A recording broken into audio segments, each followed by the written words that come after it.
I would like to thank you all for coming this evening, faculty and students and friends, and to tonight's lecture, the first in our fall lecture series. As most of you know, or all of you know, my name is Judith DeMaio, and I'm the Dean of the School of Architecture and Design at NYIT. And before I introduce our distinguished guest, I would like to make the following comments. Please remember to turn off your cell phones. That's number one. And second, as stated on our invitation, we are AIA CES providers, registered providers. So please sign on the appropriate form and that we'll make available that you've been signing as you've been coming in. AIA members, there's one form, and registered architects, there's another form. So make sure to sign one of them so you get your one credit. One credit adds up to many credits. So please attend to that. So tonight is the first lecture in our series. The second event will be a lecture given by Professor Nader Vasugian on Tuesday, October 13th in the same space. Nader has just come back from a year-and-a-half part sabbatical, then leave of absence, and has been spent most of his time in Berlin and is researching and has published more than one book, and another one will be forthcoming, and he's very interested in standardization of architecture, like the suites catalogs that gives you information what you can use for buildings, but his is much more theoretical. And that, as I said, will be next week here in this space. The third event, which is sponsored by our friends of the New York NYIT School of Architecture and Design, will be given by Ron Blitch on Tuesday, October 10th. And by the way, I believe, I hope the save the date cards are out there in the front. Or you can get them, students can get them in the class, in the assistant's offices. In any event, he speaks, this lecture is always most often conducted in Old Westbury in our D. Seversky Mansion. And we look forward to all of you coming to that. And of course, that is also, like all these lectures, followed by a reception, and that is hosted by the Friends of the School of Architecture and Design. I believe there will be a bus that will take people out to Old Westbury. Those of you who would like to come from Manhattan should sign up in our office on the 11th floor next door. Our fourth event will be on Tuesday, November 3rd, where Jake Gorst, Kirk Brown, and Gayatri Mulapawdi will present the film Modern Tide, Mid-Century Architecture on Long Island at the NYIT Auditorium on Broadway. And that should be a really, really exciting movie. Our final lecture will be by Arno Brandhuber and Sam Chimaev on Monday, the 16th of November at Steelcase, which is on Broadway and 58th Street.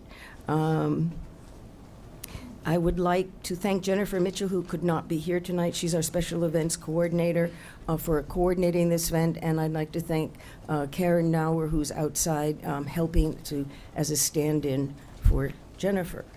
So now on to the lecture, which tonight has a wonderful title, which is Memory Through Architecture, the Boston Tea Room of Koho-an Temple. I'm not sure my Japanese is correct, but I'll be corrected. But before I begin, I wanted to, everyone knows who knows me, we put these on your seats or give them out so that more time can be spent hearing what the lecturer has to say than hearing me say something about our lecturers. But what I want to say is, if you notice that Esteban was a student of ours here, he is now teaching for us at NYIT, and you can see his credentials, which include the University of Costa Rica and the University of Tokyo, and has a doctorate in engineering and architecture. Most impressive. Right now, I think are one of two faculty right now who have 3 PhDs, I think. I don't want to get in trouble.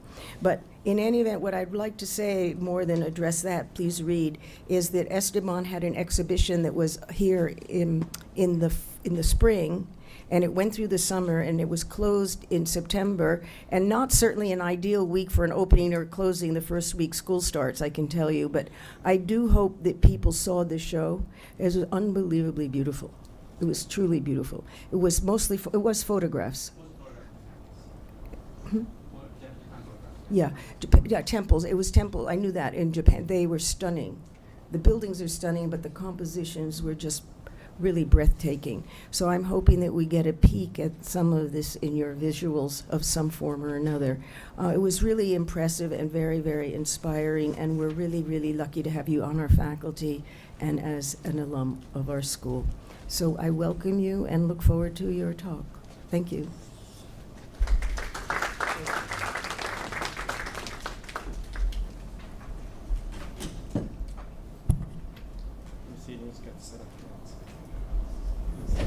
So again, thank you very much. I'm glad to see the room is really filled up very fast. And a lot of former students, family, and a lot of friends here, which is a great thing to see. Let me see if I can stand here. You can stand. You don't have to follow her. No, it's just this keyboard is like in the way, so I have to like kind of lean forward to. There's something about this keyboard that goes like. Can you put it there? That's okay. I'll manage the other one. Thank you. I'll move this here. You guys can hear me through here? It's okay? All right. So again, thank you very much for this lecture. I gave one similar last year, but it was actually very different. It was very simple Japanese architecture, kind of basic concepts, basic ideas of Japanese design. This goes more towards my research, which is looking at individual spaces and expanding as to how the space works, how it's organized, design principles, and what things we can take from this to improve our architecture. When I was in Japan, I finished. I'm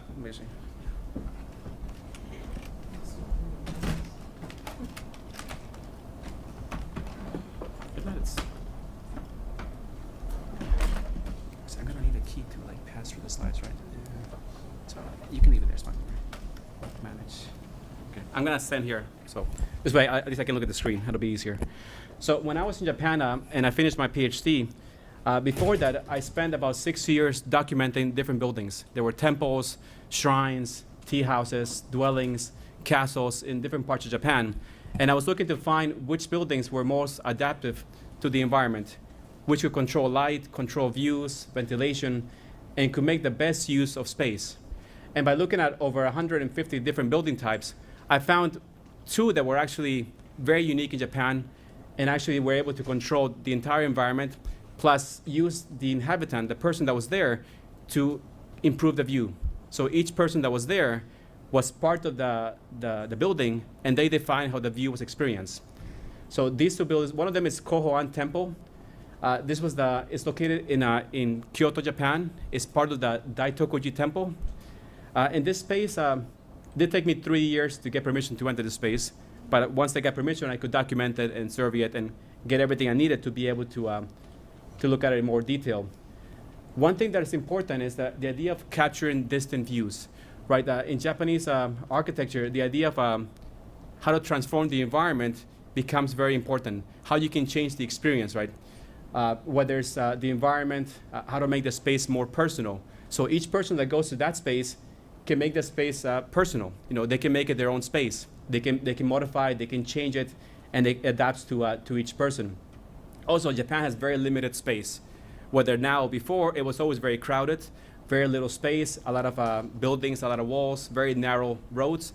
So controlling the limits of space, how to make it appear bigger, also becomes a very crucial thing to expand the architecture. So making small elements or small spaces appear bigger, it's a very strong idea in Japanese architecture. Also, some of the motivation for this is the lack of views, the lack of space, and the changing views, right? Whether it's spring, summer, autumn, or winter, views change. At the same time, buildings go up, the views change, so there should be a way to control the views from the inside of the building. Okay. So to start, this is an aerial view of Daitokuji Temple in Japan. What I'm showing here is simply just 3 gardens. So there's one garden right here, which is Suihoi-in Temple. Here's a Ryogen Temple, and there's one garden up here. So these have been here for hundreds of years, but it is crowded in the space. Each garden has a wall that isolates the space from the rest, and the idea is that the space here becomes a miniature world of the outside, right? From inside the building, you are meant to see only the garden and not the other buildings. So there's a way to control the view, a way to control other buildings, light, trees, so that each person inside the building can have just the perfect view of the landscape. For this reason, Japanese space, adapts to time, to seasons, to the size of the space, and to the environment. All these things are always present in Japanese architecture, and there's always a way to modify it, whether it's with sliding panels, which could be solid, they could be translucent, whether it's the garden outside.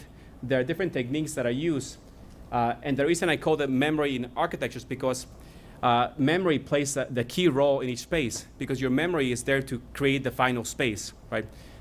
Everything is very simple, nothing's too complex. The idea is not going to distract your mind, right? When you go there, your memory transforms the space, it recreates the space by yourself. So you can make a small space appear bigger, or you can change the environment by looking outside. This space is the Funairi Pavilion. It's again located in Kyoto, but this space is one of my favorite temples in Japan. It has a very unique way that it's approached. It's the only temple that you approach by a boat. So the boat comes through here, it arrives here, and there's a staircase that leads up to the temple. It's a very small space, but what's unique here is it has this very large panoramic screen that you can actually modify. These panels are translucent. They can slide left or right. They can be taken out. The panels here, you can actually put in solid panels. You can take them out. You can slide them in. So in the end, each person that goes here can modify the panels or the scene to their liking.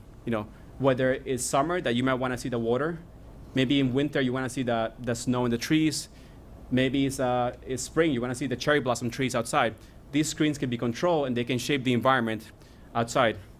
If I go just outside this building to the top level, you can see that outside is the pond, building, and current Kyoto, other buildings, apartments. So the idea is from inside, you don't see any of these things, right? You see only the picture that you're meant to see. In this case, a beautiful pond, some green elements, and the rest is a blank canvas. You're meant to complete the picture. And this space could be huge, but you don't know that these things are actually outside, in the space. So this allows your memory to control the space and to expand the views of the space. I'll share more detail about this temple a little bit afterwards. Okay. The first thing that we discuss is shake. And you probably saw Professor Diamond's lecture that he gave last time. He mentioned shake with Le Corbusier and his work. Shake is a huge part in Japanese architecture, and it's used in every single garden. In a simple sketch, pretty much, you have the interior space of the garden. You have the frame, which is called mikiri in Japanese. You have trees, lanterns, and then far away you might have a very distant view. These could be mountains, it could be a tree. And the idea is your garden is very small, right? And you want to expand the garden. You want to expand the boundaries of your space. So by doing a certain arrangement of the garden, you can combine a distant mountain, your current garden, and a frame that once everything's put together in layers, it looks like it's one view. The mountain looks like it's your backyard.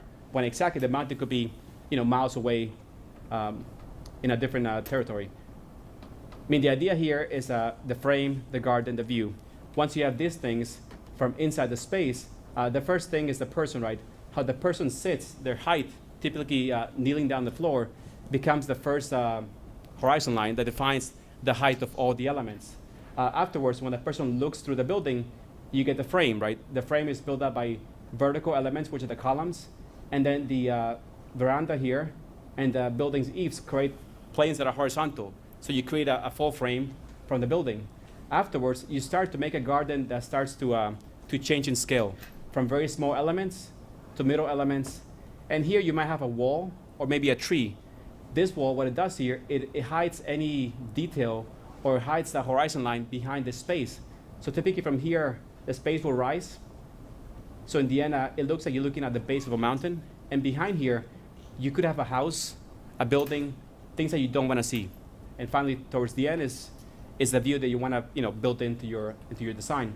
So having these layers start to recreate a new view that is made up of different elements in the scene. This is the first. It's just an example. This is a Hosenin temple in Kyoto. It's in Ohara area of Kyoto. Sure, yeah. Oops. Gotcha. Okay. So this was taken in the autumn. So when I was in Japan, I would go to every space 4 times during the year. I would go in spring, in summer, in autumn, and winter. and try to capture the same photograph during every scene and see how things change.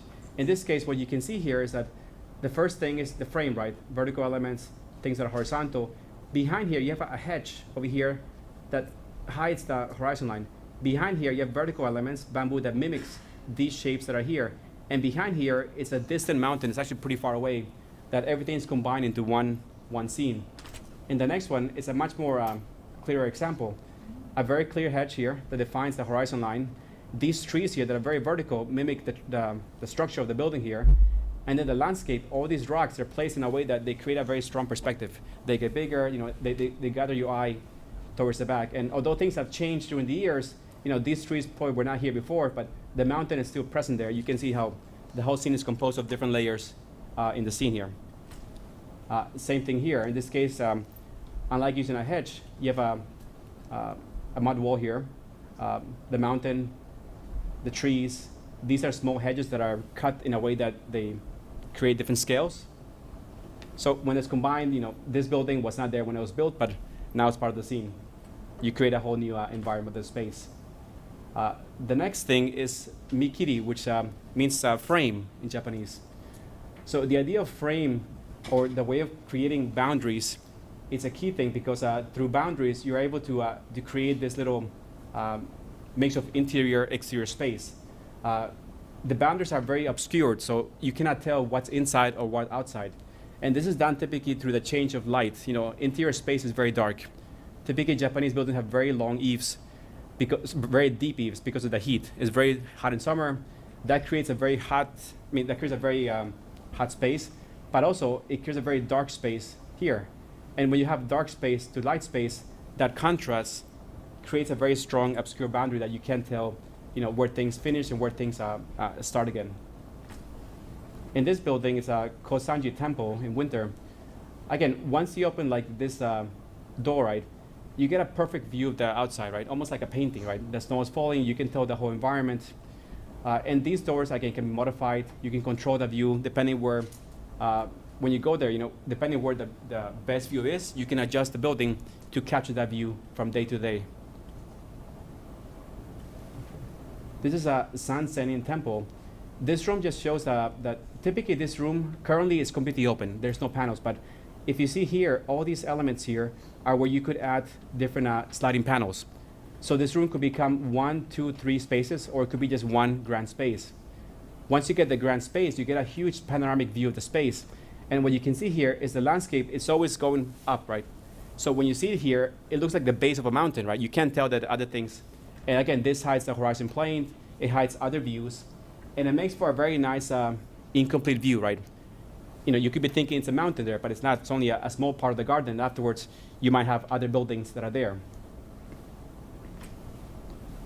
The next thing is the idea of light and shadow.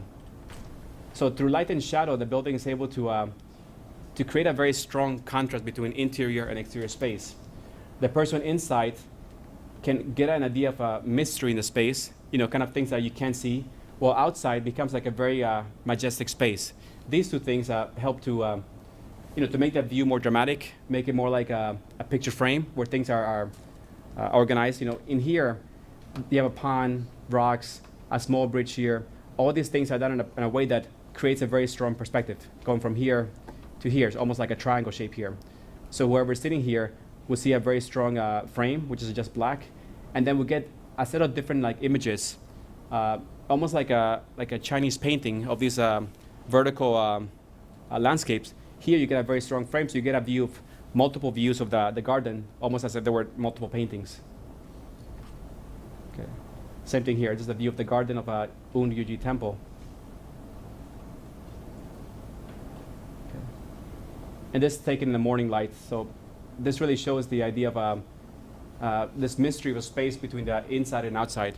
Once the light goes inside, it starts to disappear until it becomes just black. So this mystery also, it's a unique thing about Japanese architecture, that you can't see everything. Your mind has to complete the scene. You have to be able to see what things are hiding behind the shadows and what things lie outside the space. Okay. Obscure boundaries. Everything in Japanese architecture is about boundaries, right? Everything creates boundaries, whether it's screens, sliding panels, the frame of the building, the landscape, the trees.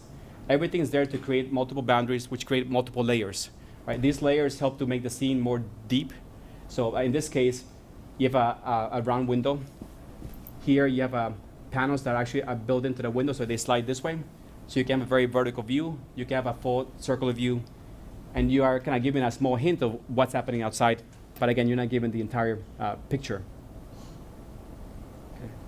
Same thing here in this temple. Very strong boundaries. In this case, the floor always ends without any change. So you can't really tell where the floor drops. It all feels like your level here and the level outside are almost at the same level. You can see kind of here. From this level here to this level is about 4 feet difference. But here, because the very strong change in level here, or this boundary here, there's really no guide for you to see what's the height of the space. So you kind of are able to mix interior space and exterior space by one continuous plane that is not visible in the space here. These red things are just there for sitting. So when you go there, you're told where to sit down. So they're not original to the temple. They're just a place to sit. It's warm, it's winter, or it's cold. So it provides the best view to sit down in the space. Okay. And one of the following things is the people, right?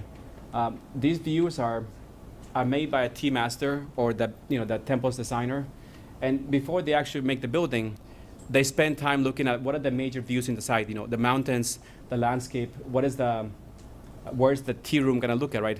They look at the orientation. Is it facing west, north, right? They look at what are the important trees on the site. Is there a cherry tree? Is there a beautiful autumn tree that has all these leaves, right? Is there a certain pond? And once those things are defined, then the building starts to define the views that it's going to use to capture the scene, right? You don't just put a window anywhere. You take a view of a space, and that view will change throughout the year, right? Also, you don't show the entire view. You show a partial view, right? Again, to make your mind think more and to be able to expand the boundaries of the space just outside. In this temple here, which is a Shisando temple, these, I guess, not trees, but hedges here, are trimmed almost like mountains. So the idea here is as they go from here very small, they get very big, and then towards the end they get bigger. So the idea is once you're inside, there's another wall here. You can't see the ending of these things. So it appears like the mountain is coming down to the edge, right, up to your level here. When in reality, past this line, there's nothing there. It just ends. Afterwards, from here, the ground drops steeply, and then all you get is the tree. So it creates 3 layers: the interior space, this space here, and all the trees behind. And then afterwards, you're always given a blank space. This could be a rock garden, it could be a sand garden, it could be a pond. So this void space allows your eye to jump from space to space and be able to create a much deeper sense of space. So it gives like an empty, like a blank canvas again to move through the space. In this space, like I mentioned before, these windows, they are square, they're circular, and around the side, there's different things that are important. The bridge, this small tea house here, the water here, and throughout the year, these views will change, right? You're never gonna have all the panels open at one time. They're always gonna change, and depending who's there, they can be modified to to address the needs or to make it more personal, the space. Okay. This is the actual space that I documented. So for this space, which is the Bosen tea room, it was designed by Kobori Enshu. He's a Japanese tea master. He died in 1647, I believe. But he did a lot of buildings while he was alive. He did castles, he did some temples, but his most important building was his personal building. He made his own tea house. And for this, he put all his knowledge. And the idea here is that he grew up in Lake Biwa, which is Japan's biggest lake. But he retired in Kyoto, which is far away from Lake Biwa. So the idea is he wanted to recreate the space from his childhood in a new location, right? So how would he bring all these ideas of the moon, being near water, the mountains, the shimmering of light, to a space that's very far away? So he made a tea house that tries to capture the essence of a very far away place. So the memory of his childhood plays a big part in making a space that reminds him of his final location where he retired. before we start, Lake Biwa is very famous for the 8 views of Lake Biwa. So these views became very important because when he built his garden, he called it the Garden of 8 Views. So from inside the building, you're meant to see different parts of Lake Biwa in a very abstract way. So you have the first view, which is the sails of Yabase. So, there are plenty of sailboats. And the idea of sails, boats, and water is kind of the first thing that he'd like to bring back to his tea house. Second view is the evening sunlight. This glow and this kind of very orange light of the sunlight. Also here, there are a lot of bridges, and at least there used to be. And this have a certain little design or a certain way that railings are designed in the bridge. Mountains as well as the moonlight. The way the moonlight hits the water is very famous in Lake Biwa. It shimmers and creates a very distinct light at night. The breeze, but again, the glow, the evening light, the mountains, the water. Some things repeat, but these are the views that were his motivation. Again, the evening light, mountains and trees. And then the rain. Pretty much water can be shown as a pond, as a landscape garden, as an empty piece of, a bare piece of land. So having all this water here became also a motivation for his garden that will have different pockets of empty space to recreate the feeling of very open, wide areas of space. Okay. Again, the evening light, the trees, the boats. Boats also have a certain design here. There's like a little railing. And all these views of mountains. Whenever you look at Lake Biwa, there's mountains all around. Okay, and snow. I mean, whenever you look at these spaces, every season is just as important as any other. So in winter you have the snow, so snow becomes a huge thing because you want to see it when it falls on the ground. In autumn you want to see the trees. In summer you want to see all the green of the ground. So all these things are a key thing because you want to always make it part of your design, right? You want to always be able to see nature or see how the environment changes, throughout the years or throughout the seasons.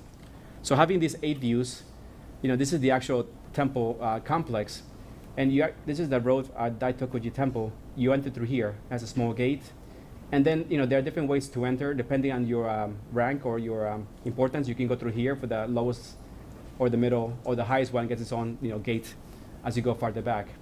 Once you enter here, you turn right. You get a very small garden. Again, this is just plain red dirt. There's no other element here. Once you get to here, you turn right. And then right underneath the space is the Bosen tea room and this garden right here. This garden is the garden of 8 views here. So the 8 views of Lake Biwa are in a very abstract way seen through here. And the garden has different areas. These things are just kind of blank, empty spots. These are meant to mimic islands and different mountains throughout the scene. But the space is actually right here. This little small room here is the Bosen tea room. So, this temple is actually very complex. It has, I think, over 50 or more rooms, and they are all next to each other.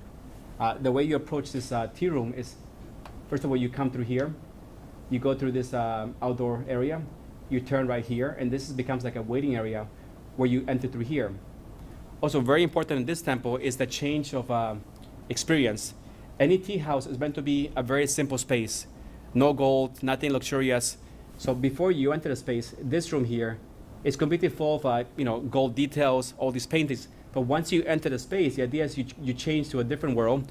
One is that free of any abstraction, and you are meant to just be able to focus on the view and be able to think about the world, for example. So once you go through that space, you get to this tea room. It's the 12th tatami, which is not a big space. Each tatami is this here. So it's about the size of a person, actually a little bit smaller. But the space here is meant to be, it's a personal tea house. So it was his personal tea house. So back here we have in this corner here is the alcove or the tokonoma. And back here is where the tea master sits. So when he sits right here, he gets a view of the garden looking at this angle. So everything here is the tea room, and then back here in this space is an in-between space that kind of is there to frame the outside, right? It's not inside, it's not outside, it's in between. It's always exposed to the elements. But it has a very small wood terrace. It has a very unique sliding door panel. that hangs from the ceiling. So this is the main space. The tea master sits here. Here's the alcove. This door goes to where they prepare tea and is brought out to the guests. From here, he gets a view at an angle through this set of doors, which afterwards passes through the second set of doors here, which this is just it's called a hanging screen because it just hangs from the ceiling here. And over here, there's nothing there. So as guests will come into this space, guests would enter through this side, right? And before you enter, by having this screen, which actually drops to about this height, as guests enter, they have to bow down, in respect. And the idea, everybody's equal once they enter the tea house. Once they pass through here, they get to the tea room and they can start to, sit down and start to enjoy the view of the outside. Also very important is the placement of this water basin here. This water basin is there for multiple reasons. It's there to either to wash your hands, to purify yourself before you enter, and it's there also to create the effect of water that we'll see later in more detail. So in Japan architecture, this is the only temple that exists that has a hanging screen door here. Every other door is actually very small, but this one actually takes up the entire wall and allows for a very small but panoramic view of the outside space. So this space here is this room right here, this one here.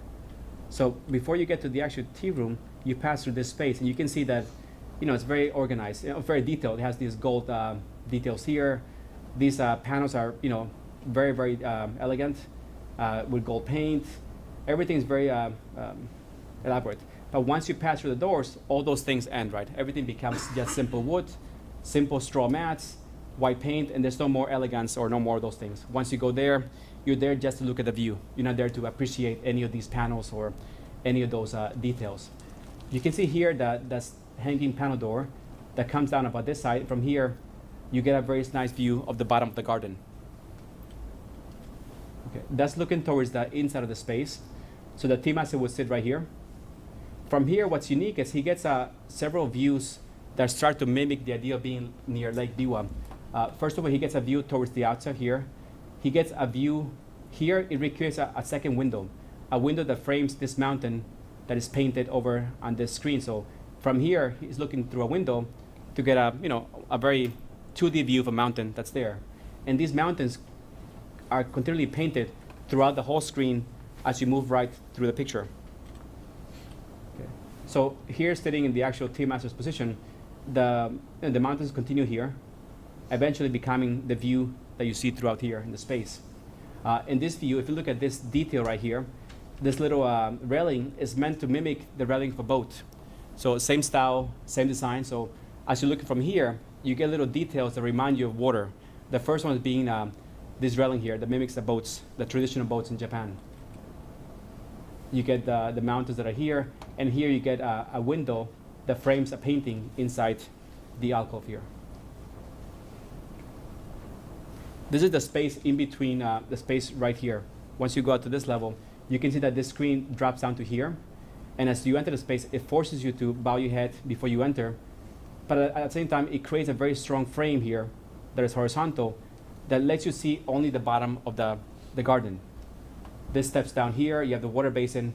And then here, you start to see details that remind you of Lake Biwa. For example, these rocks that are used are very smooth rocks, are black. So once you add water to them, they shimmer in the light, or they look like the shore of the water, right? Depending if it's at night or daytime.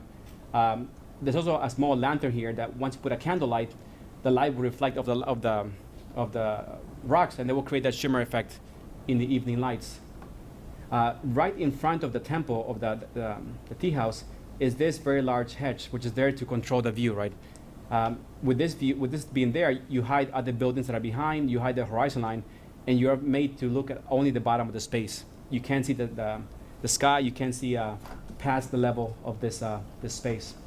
So again, this is going back to the idea of controlling views, painting a partial picture for you, and then when the person goes there, he looks at all the hints, a little railing here that mimics the boat, a little shore here, some open space here.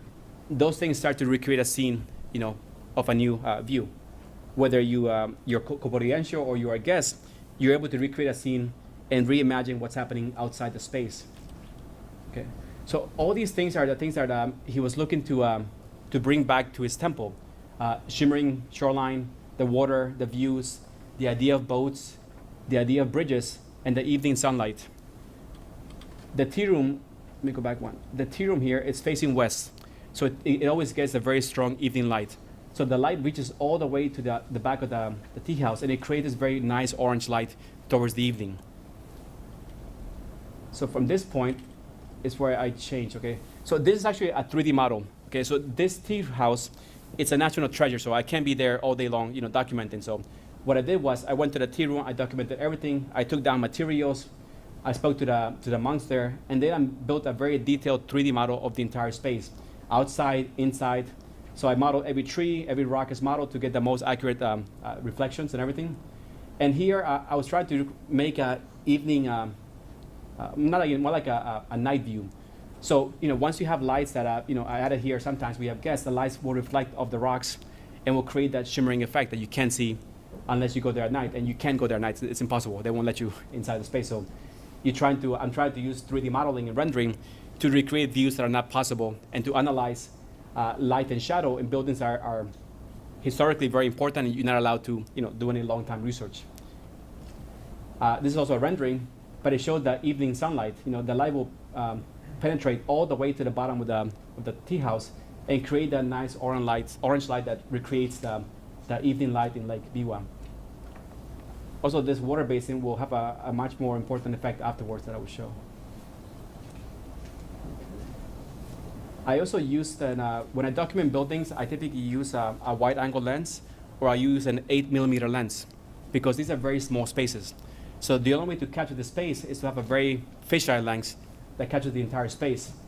And this is again a rendering, but when I was doing a lot of research for this building, I read in one of the books that it mentioned that the idea of having water ripples in the space appears sometimes in the temple. But I couldn't figure out when it happened, or I asked the monks that live here, and no one had any idea. So I was trying to recreate the idea of, is it possible to have water ripples here? So I made the 3D model, and then I created about 20 different animations from sunlight, sunrise to sunset, in summer, autumn, winter, every season, to analyze how the light entered and if anything happened to create water ripples in the space. And it happens that in summer, around 1 o'clock, when the light hits the space, that light will bounce off the water here, and it's going to reflect water ripples right here in the space in front of the tea master. So when he's looking at the garden, he's going to see the water ripples. Plus, he's going to see all the other details outside happening in the temple, in the garden zone. This is the water basin. This, you can put a candle here. So, and those are the actual rocks that are there. So once you put water, they start to shimmer in the sunlight. And again, they try to recreate the shore of the space. From here on, most of these are just renderings. So just going back towards the research of the space and seeing how things worked. So by doing these renderings, I had the freedom to actually open panels, close them, take them out, and see how all these panels start to transform the space outside. Also, how did removing certain elements of the garden affect the interior space? How did the view change throughout the year? Okay, let's see. This is a sectional view of the space. Here's the tea room. Here's where the tea master sits. Here's the water basin, the lantern, and this is the large hedge that's outside that completely blocks the view. So it's actually a very small garden. You see pretty much this area here and partial view of the other garden. So, but once you combine all the scenes, this extremely small garden can be seen as a much bigger space with without any boundaries. Again, this is going back to the 3D model, but the tea master, once sitting there making the tea, he has a view towards the mountain, a view towards the garden, and he can start to really reimagine what it is like to be back, in Lake Biwa, I think. This go back to when he's here, he's looking at these mountains here, and he actually sees a very small part of the garden, very limited space, but enough that he can see depending how you're sitting, the rocks here, a small island here, a tree, and this here is just the empty piece of land, which is just the bear's land, so it becomes the water of the space. And then during summer, the light shines here, it bounces off here, and it creates water ripples in this space right there. And I did make some animations, so I'll show them afterwards, just so you can see the effect. This just shows that throughout the year, these panels are there to adapt, right? In winter, you can get a view possibly of the building, you can get a view of only the garden, or you can get a view of, you can control these things to become adaptable. So you can show more, you can show less, depending on what experience you want to create in the space. From here, this is the idea of the boat, right? You see the island here, you see the water, which is, in this case, is shown by an empty piece of land, and you see the shoreline, which is right here. All these things combined together start to, you have to require some imagination, but you start to create the idea of being either on a boat looking towards the shore, or possibly on the shore looking towards, the mountain. This, if you look from this side, this railing here is made to mimic a traditional bridge. So you get also the hint. So when the guests are sitting here, they look this way, and they're able to see other hints of other details in the space here. From here, I wanted to show the change in space here. This is I think one of the last models I made for this building, but it shows the entire space. It's a spring around, I think, maybe like 4 p.m. when the light starts to enter the space. But what I was trying to do here is to see how the light changed in the space if I started to remove different panels, of the space here. So in this case, all the panels are there, how they're meant to be in the space, how they always are. If I take away all the landscape elements outside, it gets brighter. If I, also in summer, behind these panels, you're gonna add sudare, which is bamboo blinds. And they add it just behind the blind, so they create a second layer or third layer of control. So the light becomes very ambient light, it becomes very diluted. If you you can open the front windows here. You can combine them with, again, bamboo panels. You can take out the panels out. You can take out these panels. They can slide both to the side here. You can completely remove the entire hanging panel if you want to. You can close every single panel there and see how the light changes. You can remove all the interior panels, which can be taken out very easily. They just snap out, and you can put them anywhere. You can take out everything. So in this case, it's never going to happen, but at least you get the idea that things are very adaptable, they're very flexible, and every person can go there and start to modify the space to their own needs. Let's see what else. The next space, I'll go back to that one in a little bit, but I wanted to give more detail about this space. The Funairi Pavilion, which is actually, it means the space that is approached by boat. It's located right here. This is in Kyoto. It's the little space here, has a small pond here. And you can see that it's actually a very busy urban space. This is all temples, and these have been there for hundreds of years, so this always been there. And becomes the need to create a new space with a new view that resembles a landscape, and you don't want to capture any of these buildings that are here. You want to really eliminate all those things. So this is the outside of the space. It's just this little room here. Here's the stairs that go up to the tea room, and here's a small bridge. You would take a very small boat that would go through here. You would get off here, and you will enter the space. These are all small tea rooms and different parts of the temple that are here, other rooms. The main space is this here. So if you were a visitor, you would come through here. If you were the actual host, you would enter through here and come out from the inside of the space to welcome your guests. From the top of the building, you can see the water, the bridges. It has a wall here that completely divides this space from the other buildings here. Temples are here, and these are the apartments that are currently, in Kyoto. So this drawing just kind of shows all the divisions of the space, right? These are all just empty frames that are filled in with something translucent. The bottom frames here are filled in with wood panels that can be put in or taken out, so they're always solid. And this here has doors that actually slide horizontally to close the garden when people are inside. And this here has a panel that moves vertically up and down. So there are probably here, 11 different panels, and they can all be arranged in unlimited number of ways, depending on the, who's there. In this, I was pretty much, in this case, I closed everything and just left open the view to the water. I also, in this case, I opened just the bottom panels here to get a very nice view of just the water here. Again, in summer here, when the light hits here, you are able to see some water ripples inside the space. And then here I didn't want to annoy too much the temple, so I didn't do any more changes in the panels here. But again, these can be taken out. They can be replaced with other panels, and you can really start to make a view very personal and able to control that view quite easily. So through 3D modeling, which was done with 3D Studio Max and V-Ray, really it's a good way tool to create very real models. The light's very accurate, and you can test out, how the light was 100 years ago. You can test out at a certain time, say 1 p.m., and see how the light affects the space. And you can put cameras to really analyze the experience of the space, right? Because these temples are closed in. They don't allow anyone inside the space. So it's a good way to start to show other people, other students, or researchers, how the space works, right? In a very detailed way. I want to show some animations here before let's see. Just give me 1 second there on the.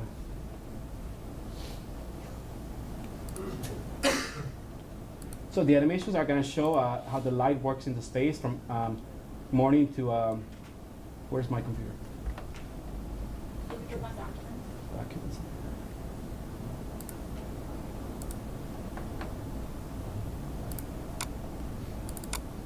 Okay, so. Okay, we have here Koho-an screen. Okay, so let me see. I didn't embed it into the file because it never worked, so hopefully this is going to work. But this shows a view looking from the inner part of the temple, looking towards the garden, and it starts to show, very bouncy, but how the light enters the space from the sunrise up to sunset, how the shadows start to create like this shadow play in the panels inside the space. Should go a bit slower, I don't know. Okay.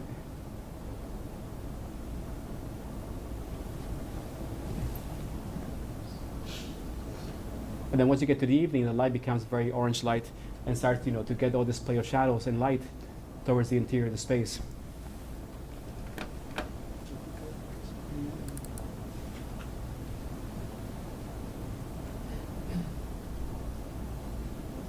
Okay, I played out. That's looking towards the interior of the space. So it's looking towards from the front, looking towards the back of the tea house.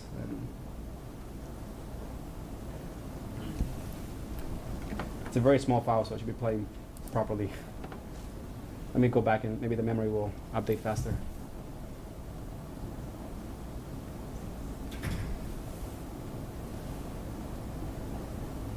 Maybe not. Okay.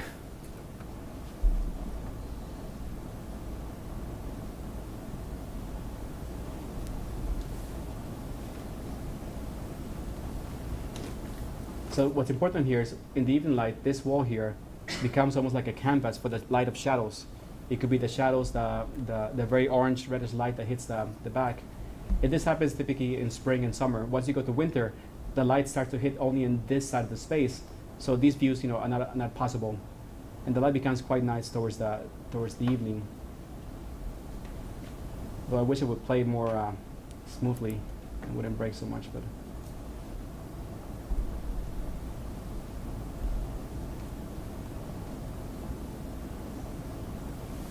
And I think I did over 50 different animations. I'm not going to show all of them, but of this space throughout different seasons. This one starts to show the water ripples. So if you look at the light here, when the light hits here, you can start to see how the water ripples start to affect the space inside. And they will create a small effect that lasts probably 1 hour. And it only happens in summer. In spring, it happens a little bit here. In winter, it hits a little bit this wall. But in summer, the sun aligns directly with the tea house, and it's able to reflect exactly above the tea room. So the tea master will be sitting here, and he can actually see, these details. And it's not proven that happened because I can't document the actual space. They won't allow you.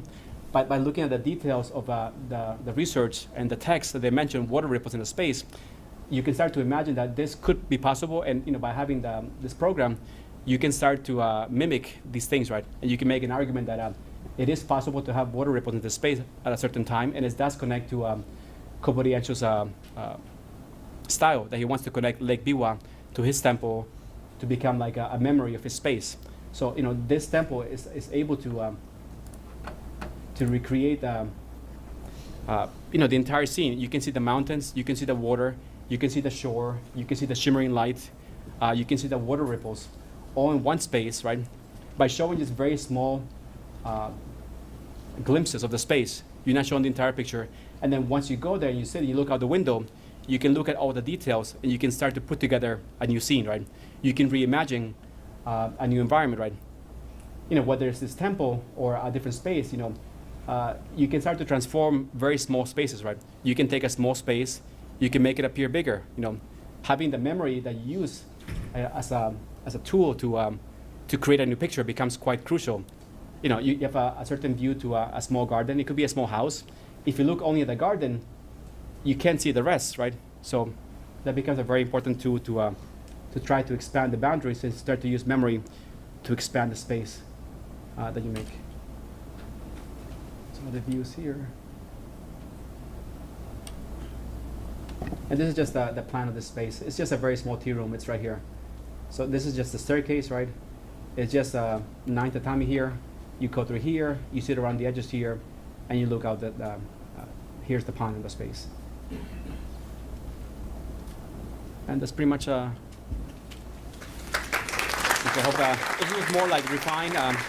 It wasn't as long as before, as my other lecture, so it was more looking at one topic, one building, and kind of more what happens in that space. And kind of this topic of this building has been my very strong motivation for my research, looking how this space works, how you can apply it to other spaces, and how you can start to improve space by looking at all these design principles that are used in Japanese architecture. Thank you. Thank you. Yeah, sure. I think I want to make one important comment. What Esteban just said for our students, it's critical that you not only look at buildings for what they are, but how you can utilize them for your own designs and how they can inspire you and how you can interpret what you see and make it synthetic and apply to new ideas. That's why looking and going places and history of architecture and painting for that matter, and sculpture is really important. So I thank you for that too. We'll entertain some questions. Do we have any questions? Okay, no. Let's start with a student question. I would just like to know. You have to speak up though. I would just like to know if in Japan, if the buildings, like, I know from what you said that the actual structures are pretty stringently maintained. I would just like to know, since the views are so important in these spaces, if the views outside are maintained as well. Like, Some views are maintained, yeah. They have like certain views, like the I think Meiji Shrine in Tokyo. There's certain regulation that you cannot build above a certain height to control those views, right?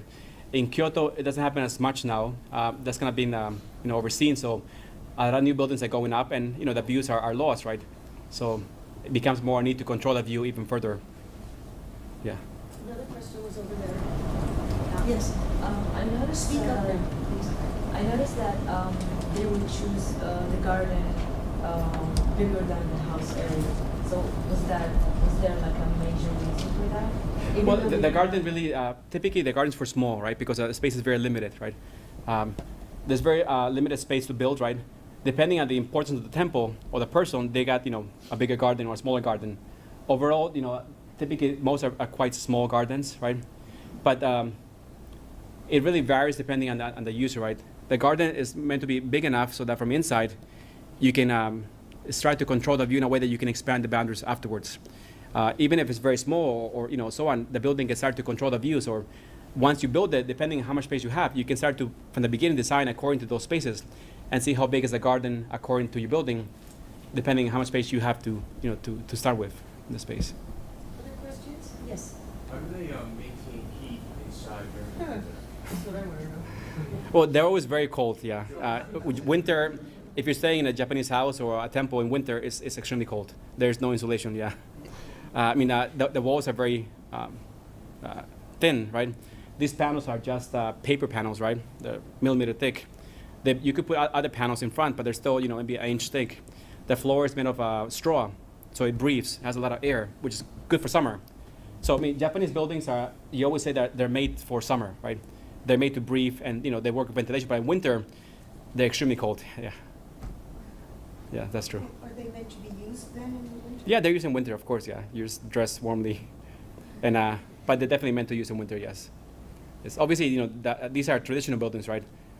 So those are always extremely cold, yeah. Questions more? Questions To what extent is the kind of elaborate panel system not exclusively visual? In other words, to what extent is it to modify the nuclear climate? To what extent is it to either inhibit or encourage ventilation? Those are the typical panels, the ones that are just full panels, are definitely there for, to control ventilation, right? In summer, and you have different types, right? The ones that are paper, they're called akari shoji, which are just called bright, like light panels. So they bring light, right? In summer, you can take them out and put ones that are made out of bamboo. They're almost like a screen, allows light, allows ventilation, right? Or you can take ones that are completely solid wood that create completely, a full boundary. But once they're open, there's typically one in front and one behind. So it encourages ventilation through the whole building. In the one we saw for the Koho-an temple, the one that's just like this, it's just always exposed. It doesn't create much. But there's a second layer inside the temple that creates the full closure that you can actually close those panels and create some type of control of light and ventilation. But typically, there's always 2 layers of panels to encourage that flow of air between both. And also the floor that's breathes also creates more air. And the roof's eaves have openings here to create more air through the top of the roof also. Jin? I have a question. This is working. Now you can. Well, Esteban, congratulations anyway. It's the first thing of all for the drawings, for the work, for the renderings. Actually, sometimes it was difficult to realize if the rendering was real or not. Okay. My question is related to the impact that actually all this knowledge or this understanding of Japanese architecture becomes peak in a certain moment, especially with Kobori-enshu, reach a kind of sense of the wabi-sabi, Yes. the beauty of the imperfection. What you can say that it was the quintessential sense of. So he mentioned wabi-sabi. I think you guys probably don't know what wabi-sabi means, right? So you want to tell Jin what wabi-sabi is? Or? No, you will. Okay, I'll tell them afterwards, okay. Because, Right. The question goes for Okay. this direction. Actually. Yes. From this point, actually, I think somehow the Japanese sense of art and sensibility reached a real important peak. And from this period, actually, you can see a great legacy of even contemporary architecture. Yes. That really contemporary architects like Kengo Kuma or other famous ones are able to somehow reinterpret in a contemporary way even tea houses. Yes, exactly. Walter Gropius, when he went to Japan and he wrote to a friend saying, "Oh, we have been really for several years trying to find kind of architecture, and we discovered here that was already done for several hundred Yes. years." What I'm saying is that can you, because I know what it means, this, for example, this architecture for Spanish architects, Yes. what you can learn, but what do you think Americans can learn, or other cultures, I don't know, but especially Americans, because we are here, from what you have showed today? Okay. In terms of essence.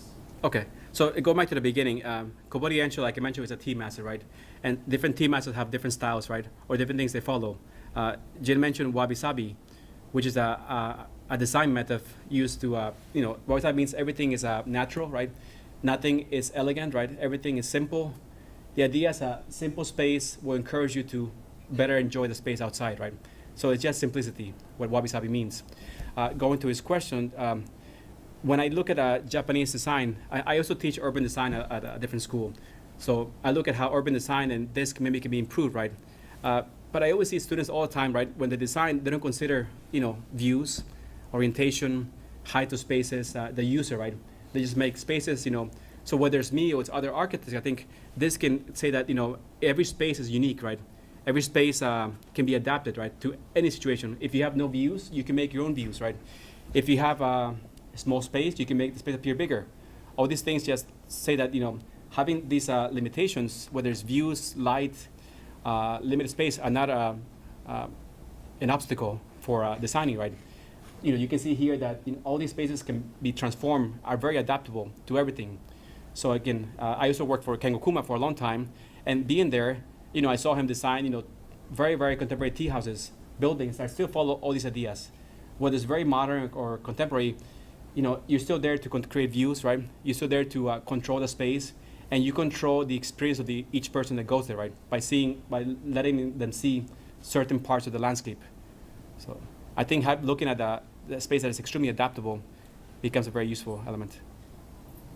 Yes, Professor Graham. For this wonderful Thank you. lecture. I have one question for you. When you show the floor plans, there seems to be always a modulation of the tatami mat. Yes. Are the tatami mats always the same? They're always the same size, yeah. Although they vary from different parts of like Tokyo to the south, but they're pretty much based on the height of a person, but a very short person that, not a current height. But the idea is, everything is based on this. This is the grid of the building. And if you look at this, all the structure, all the columns here always fall in line with the tatami. And when you describe a space, you would describe by the number of, this space is 20 tatami, this space is 3 tatami. You can tell, you can judge a space by this proportion. Same thing with the height of the space. It's all based on the height of 1 tatami space. So. But it's a little bit different in Tokyo, or It's not, it might be different by maybe a couple inches, centimeters. It's not really a big deal. But the overall is that this is the overall grid that defines the entire building. Yeah, everything's designed according to this grid, every space, yeah. Which is based on a human proportion and a person height. Any other questions? Then I have. There's one over there. Oh, there's Yeah. one. I was wondering for the Bosen. Can you speak up? I'm so sorry. I was wondering for the Bosen temple, what kind of materials and structural systems were used while Okay. building it? I mean, it's just wood and timber. It's just wood timber construction, right? There's no nails. Everything is just precise joints that are interlocked together, right? The walls are made of straw mixed with mud that create a plaster, right? Within that plaster, they use bamboo structure to hold up everything, right? The floors have a wood structure, and then they have the tatami, which is straw mats that create that layer, the space. That's it. It's just wood, straw, and mud, and a straw, pretty much. Yeah. And a very intricate connection of beam to beam, right? Everything's through special joints. And what about the paper on the? The paper is just it's just paper. I mean, there's different types. Some of them are much thinner, thicker. Some of them are covered in wax to make it last longer against water and those things. But it's just it's extremely delicate. If you touch it, slightly, you're gonna break the paper. So, yeah. I have 2 questions, different ones. Okay. And it may be obvious. I have to say I've not been to Japan, so and my area of expertise is not that deep here. Okay. So bear with me. Sure. These temples that you showed, these tea houses embedded in these compounds and complexes, they always seem rather empty. Does this Yes. mean that there is ever, and this is a really silly word, Yes. is a gathering or more than one person at a time in these? I mean, how Okay. are they occupied or populated or when? Okay. It depends. Some of these temples are open to the public. The ones that I went are not open to the public. I'm talking about a tourist. Yes. Yeah. Are you talking about public like tourists or public like? To anyone, yeah. Like these temples here, like this here, right? It's closed to everyone. To go there, you have to get special permission from the government, which took me like a few years just to get permission of this. Some of them are open to everyone, so there's tours every day. They can go there and look at the space. But wherever I went to the space, I always arranged with the temple, so I was there alone, and I didn't have to be with other tourists, so I could have the experience of being there. If there's full of tourists, you're not gonna enjoy the space. And it's not the true space that it's meant to be. This is meant for a temple, so they're quiet spaces, only a few use at a time. And Well, when yeah. they were constructed, they were built by individuals, all of them? Yes. And Yeah. this was their private retreat, so to speak? Yeah. Is that how you would argue it? Yeah, I mean, there were temples for different sectors of Buddhism or Zen, right?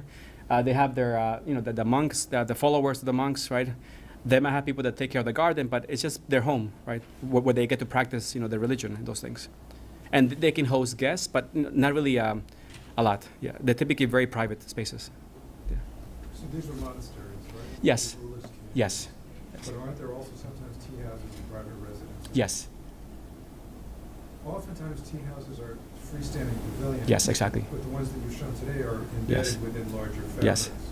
Is that like another step? Well, these are a bit, like typically tea houses are very small, right? They could be one tatami, two tatami. And typically the idea of a tea house is the view is towards the inside of the space. So typically the windows are very small. They're typically covered in paper and you're focused on the tea ceremony. These rooms, it's a tea house, but a bit different. This view, tea house are unique because the view is towards the outside. If you go to a tea house, you do tea ceremony and you have the alcove where you might have a scroll, a flower. When you have tea ceremony, you discuss these things as when you go there. And these are two very unique cases that don't exist in other parts of Japan because the view is towards the outside. So it takes the idea of tea ceremony in tea house design, but it expands it to include other views towards the outside, which are not typical. So these are very typically they're by themselves, independent to the building, and much smaller. Yeah, these are more unique cases, I would say. Yes.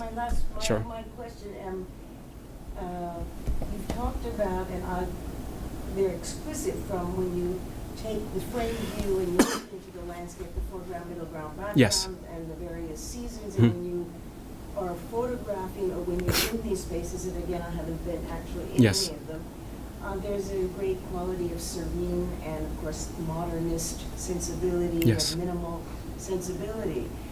So I was absorbed in, I guess it was the temple where you went up to it with the water in that space. Would they have the water on the top? The stairs, yes. This one here, yes. Yeah, I'm very absorbed in that. And then you turned around and flipped it around and showed me the outside, and I had a heart attack. Yes, let me go back to the outside. To be totally, completely This, yeah. amazed that I'm in this world. Yes, exactly. Inside that seems so simple, so abstract, and not this sort of cacophony of roofs and shapes. And Yeah. then when I saw the outside, it was a completely Yeah. discrepant inside-outside. So, but that's the exact idea, right? The temples, could be very elegant, very complex, but once you enter the space, all that stops. You go there to enjoy the view, right? To enjoy the atmosphere. So you eliminate all distractions that you can. But it's an inconsistency because in Yes. modern architecture, Yes. your attempt is to make the interior aesthetic and the exterior aesthetic Yes. in some harmony. Yes. But there seems to be No, here just yes, you're right. It's a strong contrast, and it goes back. It could be a religious thing. That when you go there, could be a place to meditate, those things. But it's a space for you to be able to think clearly, in a sense. But it's true. Once you enter the gates, it's completely transforms completely. So it seems almost that the modernists like Corbu and all these people that went there were seduced from the inside out, not so much from the Actually, today somebody told me that a different professor, when I was outside, I showed him this picture here, and I explained the idea of the staircase, and she's like, it reminds of falling water, with the staircase going towards the water. So it always makes me curious, when Frank and I went to Japan, I would like to know which buildings he visited, which is very hard to document those things, but it makes me curious, did he go to this building, did he go to this building, and did they have any influence in his work somehow as an architect? Because certain things, reappear. And I never considered this building reminded me of, falling water, the staircase going down to the water. But now it does increase a question for me now to, to look into and see what happens.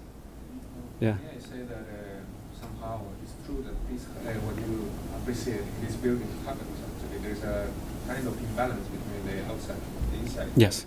If you visit the Katsura Village. Yeah. Yeah. the balance of the exterior and the interior are quite in some balance, and especially also the beautiful tea ceremony house, which is actually stays by itself. Yes. In some part of the design. In some, I remember talking to a famous architect in Japan, was called Koho-an, and I talk about what is the role of nature in Japanese architecture, and then he jumped to Katsura Imperial Villa that actually was quite appreciated by the Corbu or other. Yes, he was there. modern architects. He said that actually the center that for him, Katsura Imperial Villa was a machine for perception, definition. And it's quite amazing because actually, for example, in the Pavilion of the Moon, I mean, you sit and you are watching one specific view in the same direction that Esteban has showed today, and then you turn 90 degrees your head to another direction and becomes a completely different picture. And actually, Well, I understand the shifting of pictures, but I have to go look at that actually to see if the balance, as you say, exists from the inside to the Yes. outside. Yes. So, I mean, I understand the nature of shifting images from the inside out in framed views. I'm Yes. just interested in the aesthetic of that split, which is The overall thing of the. I'm Okay. looking from the inside. my suggestion is then, I absolutely intend to do that. yeah, it's quite difficult actually to get in this building. It's an Imperial Villa, takes several years. I tried to enter the Katsura Villa, yeah, many years. I tried to get a letter from Kenkukuma, a letter from Toyoito, they made me letters, but they were all denied. Unless you're the friends of the emperor, they won't let you inside that building. Yeah. But yeah, it's hard. Become quite strict. Yes, extremely. I was able to visit 3 times. The first 2 taking pictures, and the third time were not able to take them. And after a couple of years, appeared a very big book of Katsura photographs to making business of this. Exactly, yes, yes. But it's really worth it lesson of architecture. Yes. I have to say, based on that, just so, I mean, is Professor Gandhi here? I know Professor that Gandhi. he managed to get a permission actually to go into the great Viceroy's palace in Delhi. Really? Okay. Yeah, and the only reason she got it is she was so frustrated nobody responded for her students that went Yeah. that summer. She sent a complaint to the Indian government. They had a complaint office. And within a week, they apologized and got her into Okay. the garden. But Eight. in that instance, the students were Okay. asked to sketch in the garden. Yeah. And the guards came up and broke their pencils. Really? No photographs and no No sketching. drawings. That's wow. In any event, on that note, always take your pencil just in case, because the camera doesn't work. But thank Right, you. thank you very much. That's a wonderful talk, and Thank I'm you. inspired to go.